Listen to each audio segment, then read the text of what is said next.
One season, that's all it took. One season of highlight reel catches, jaw-dropping numbers, and Pro Bowl hype, and then nothing. Gone. Like they never even existed. Today, we're counting down 10 NFL wide receivers who had the entire football world convinced that they were about to become superstars, and then completely fell off the map. If you've ever drafted one of these guys in fantasy football the year after their breakouts, you know the pain. This one is for you. And stay until the end, because number one might genuinely surprise you.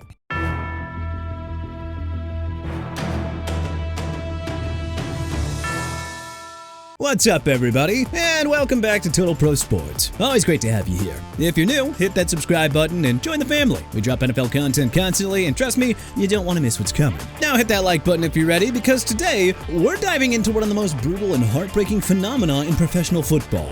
The one-hit wonder wide receiver. And look, we want to be clear about what we mean here. We're not talking about guys who were never any good. We're not dunking on career backups or practice squad guys who got a cup of coffee. We're talking about players who had one legitimate, statistically dominant, make-you-a-believer season. A season where scouts were nodding, fantasy managers were celebrating, and front offices were drawing up massive contracts. And then, the very next year, maybe the year after that, they just vanished. The league adjusted, the production cratered, and those big seasons became outliers instead of launching pads. It happens far more often than you'd think. And every single time, it's a story worth telling. So, let's count it down. Number 10, Travis Taylor. Kicking things off at number 10, Travis Taylor. The Baltimore Ravens selected this wide receiver out of Florida with the 10th overall pick in the 2000 NFL Draft. First round, top 10. The expectations were enormous from day one. Taylor showed flashes in his first few seasons, but he never quite put it all together. Until 2003, when he finally delivered what Ravens fans had been patiently waiting for. 70 receptions, 942 yards, 6 touchdowns. For one season, he looked like the player that Baltimore had always believed that they were drafting. But sadly, that was just sort of the peak. Taylor never topped 400 receiving yards in a season that followed. The big games stopped coming, the targets all dried up, and he was eventually released. He just kinda bounced around the league before eventually calling it a career. The cruel irony, his best season came in year 4. Some guys just take time to develop, and then, well, some of them run out of time right after they do. Number 9, Devery Henderson. Speed kills. That is, until it doesn't. Henderson was a burner out of LSU who spent most of his early career as a role player and return specialist with the New Orleans Saints. He was always dangerous in the open field, but in 2008, something just clicked. Drew Brees found him 40 times for 793 yards and 5 touchdowns. Defenses were genuinely terrified of him leaking behind the secondary. For one magical season, he was a legitimate deep threat in one of the most explosive offenses in the entire NFL. Then, the following year, he dropped back down to 35 catches for 453 yards, and by 2010, he was just a part-time contributor. Then, by 2012, his career was effectively over. Here's the thing about pure speed receivers. Once defensive coordinators game plan for you, once the film is out, and, well, corners know your tendencies, and once your legs lose even half a step, well, there's just nowhere to hide. Henderson's entire game was predicated on getting behind people. The moment the league figured out how to keep him in front of them, well, the magic disappeared. At number 8, we've got Ike Hillard. Playing alongside Amani Toomer with the New York Giants, Hillard had a legitimate breakout campaign in 1999. 72 catches, 996 yards, and 7 touchdowns. He was 4 yards shy of a 1,000-yard season and had established himself as a genuine playmaker on a team going places. Giants fans penciled him into the lineup for the next decade. He was young, productive, and looked completely comfortable as a starter. Then, the injuries came, and they did not stop. Hillard battled through a string of physical setbacks that robbed him of his explosiveness and his availability. He never cracked 500 receiving yards in a single season after 1999. Think about that. One near 1,000-yard year, and then poof, nothing ever close to it again. He eventually finished his career with the Tampa Bay Buccaneers, a long way from the player the Giants thought they had. His story is less about the league adjusting and more about the randomness of injury. Just how one wrong landing, one awkward tackle can all permanently alter the trajectory of a career that had every reason to thrive. Number 7 on our list, Jerry Porter.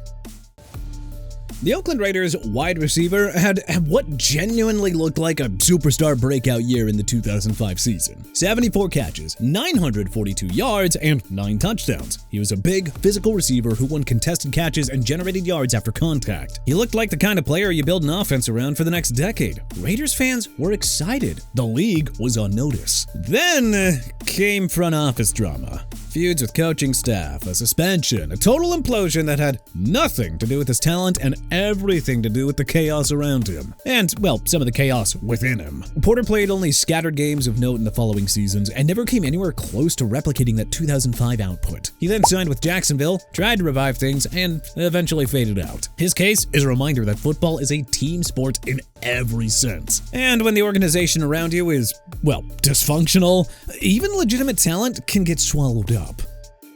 Number 6, Dante Stallworth. In 2007 with the New England Patriots, yes, that Patriots offense, the one that nearly went 19-0 with Tom Brady breaking every record in sight, Stallworth hauled in 46 catches for 697 yards and an almost absurd 11 touchdowns. The touchdown total alone would make any receiver look elite. With Randy Moss commanding every safety and corner in the building, Stallworth was picking apart single coverage all season long. He was a genuine weapon and earned every penny of his reputation that year. The following offseason, the Cleveland Browns handed him a massive free agent contract worth $35 million. The result? 3 catches.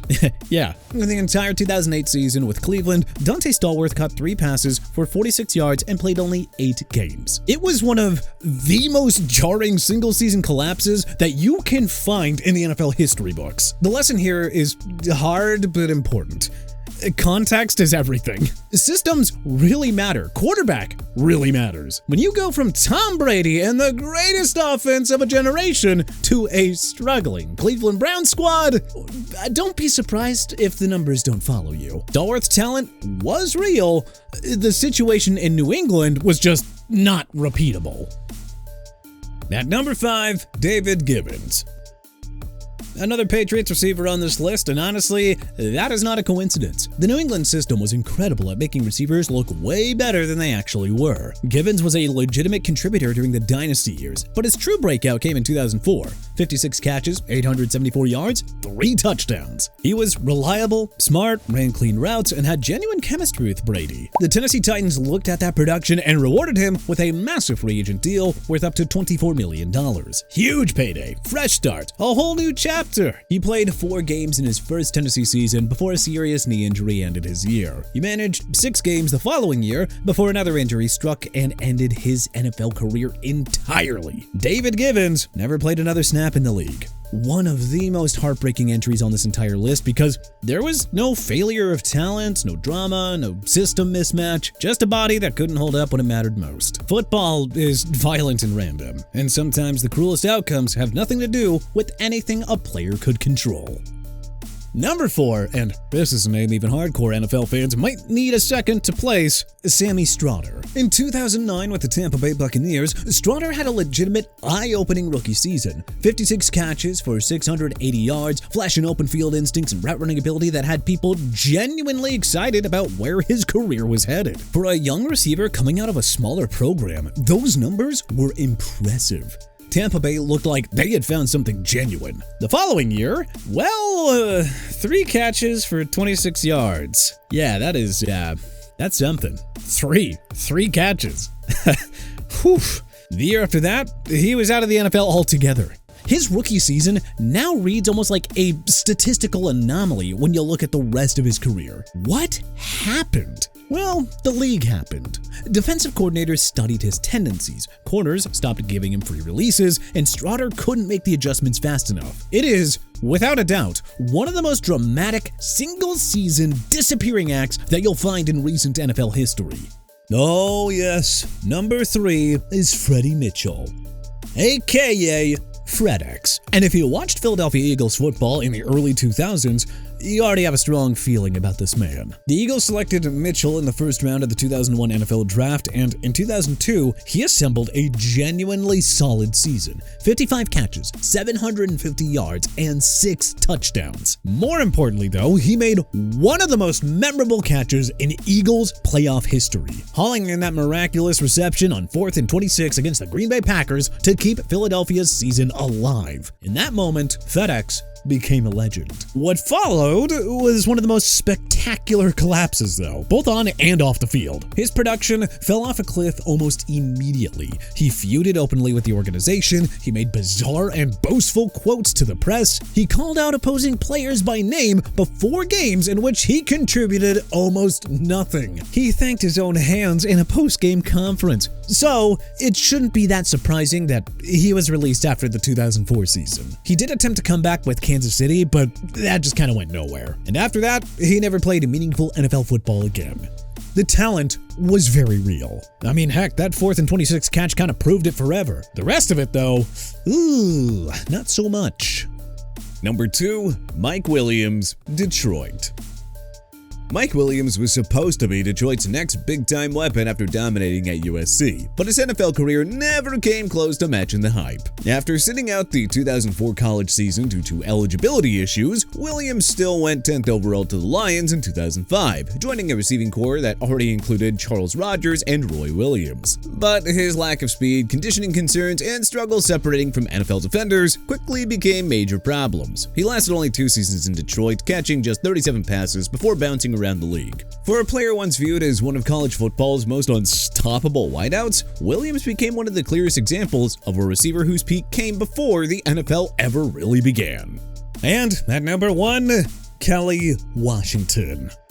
Now hear us out, because this is precisely what makes the one-hit wonder receiver so devastating. Washington was a big physical pass catcher for the Cincinnati Bengals, who, in 2004, genuinely flashed the kind of versatility and contested catchability that makes scouts salivate. He was getting meaningful targets, producing in the run-after-catch game, and looked like, well, he could be a legitimate long-term starter in that offense. The hype was very real. The potential was even realer. Then came the slow fade. Injuries mounted, the opportunity window closed, and he bounced from Cincinnati to New England to Baltimore to Tampa Bay, barely being even a footnote in each city. No scandal, no enormous bad contract, no catastrophic single injury moment, just a career quietly evaporating before it ever fully arrived. And that is why he's number 1, because his story is the most common version of this tale. Not every single burnout is dramatic. In fact, most of them look exactly like Kelly Washington,